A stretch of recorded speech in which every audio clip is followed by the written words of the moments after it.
Et salut les gars, c'est l'héros, j'espère que vous allez bien. Comme vous l'avez vu dans le titre et juste avant, je vous présentais ma nouvelle moto. De toute façon, je vais pas trop tergiverser. On se retrouve dans les Cévennes, au pied du col Saint-Pierre. Je vous présente ma nouvelle moto.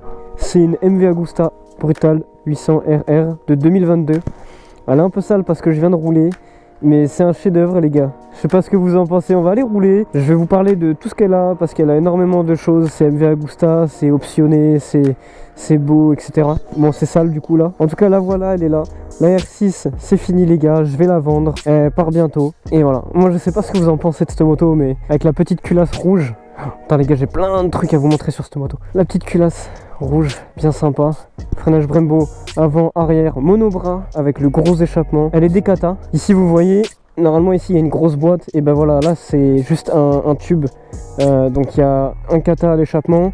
Et aïe, ça c'est chaud sa mère ça. Putain. Et il y a un kata ici. Collecteur d'origine. Regardez-moi ça comme ils sont beaux. Bleu, violet, un peu rose, un peu orange. Enfin jaune, tu vois.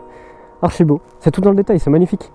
Ensuite dessus il y a les petits rétros MV Agusta en bout de guidon. C'est une pure galère en interfile. Le guidon est déjà trop large de base. Et là avec ces rétros tu passes nulle part. Les gars, la moto elle est full stock hein. Et elle est toute d'origine à part ça. Amortisseur de direction d'origine aussi les gars. Important, très important sur cette moto là. Embrayage hydraulique avec le maître cylindre hydraulique. Le magnifique compteur. Je vous montrerai un peu plus après. Salut. Bonjour. Putain, il y en a 2 sur 4 qui m'ont dit bonjour quand même. Le compteur en mode race. Il y a un autre compteur plus simple. Le régulateur de vitesse. Le limitateur de vitesse, c'est comme ça qu'on dit? Limitateur de vitesse. Launch control les gars, elle est équipée du launch control.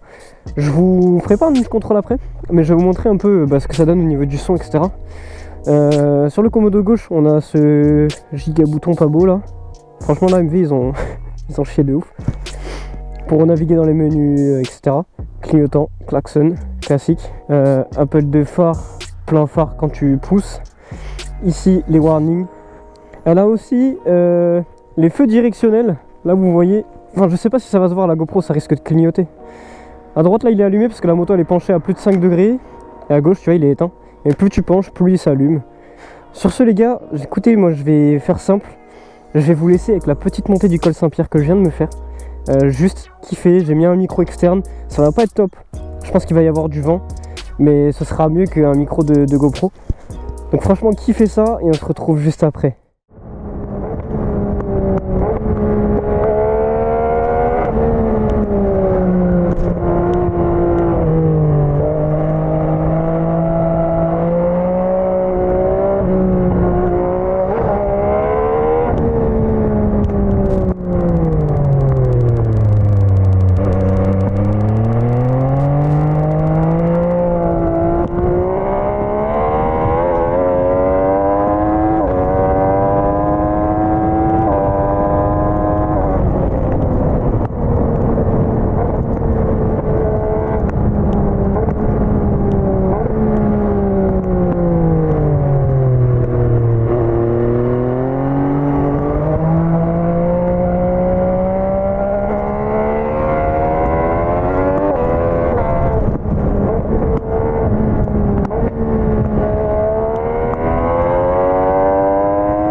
Moi j'espère que ça va vous. Moi les gars, j'ai ma nouvelle moto, tout va bien dans le meilleur des mondes.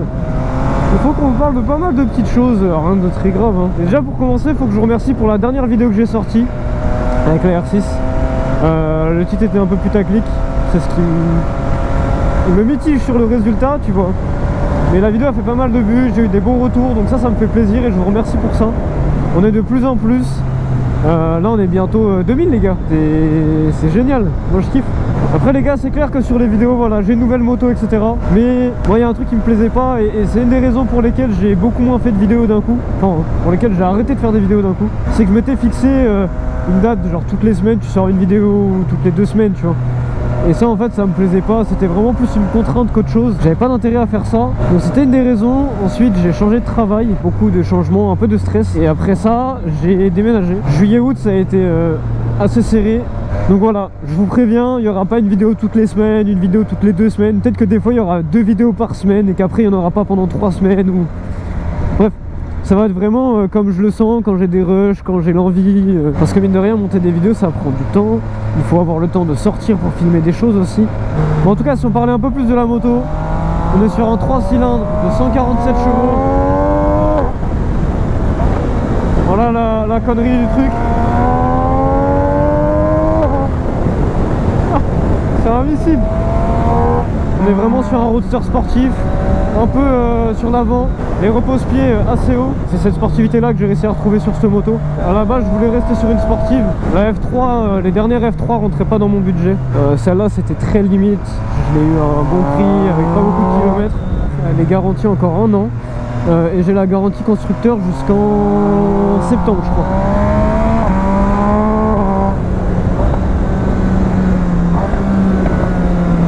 Donc ça c'est plutôt cool. MV Agusta se sont améliorés sur la fiabilité assez récemment, bien qu'ils aient travaillé dessus depuis quelques années. Ça a été racheté par KTM il y a 2 ans, 3 ans.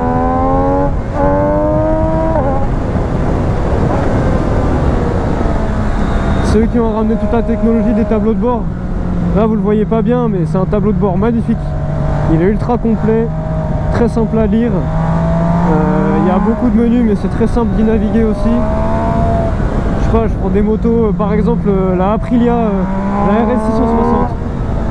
Tu veux rentrer dans le tableau de bord, déjà il faut chercher.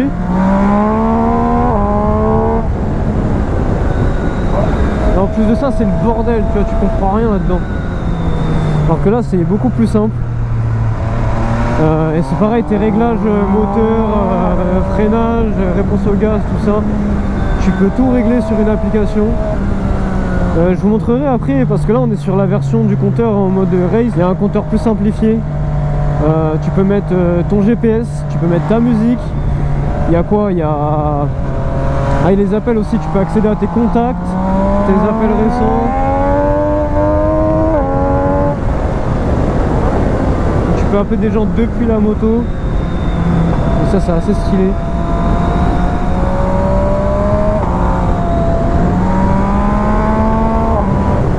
Et les gars, dites-moi en commentaire si des petits pour sound comme j'ai fait là juste avant, ça vous plaît. Je pourrais faire une petite série de vidéos. Ça me permettrait que, voilà, justement quand j'ai pas forcément de rush, je peux quand même vous faire un truc. Ça me demande très peu de montage. Et voilà, dites-moi si ça peut vous chauffer. Je vais essayer d'améliorer la qualité audio. Putain, les gars, le freinage Brembo il est monstrueux.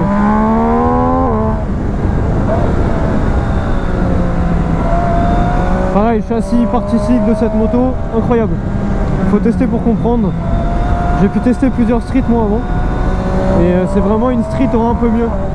Je dis pas ça parce que c'est ma moto. J'ai fait essayer ma moto à un propriétaire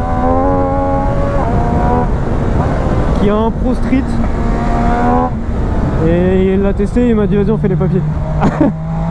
Écoutez ça là dans le petit tunnel. Du coup on est sur un échappement d'origine avec un kata en moins.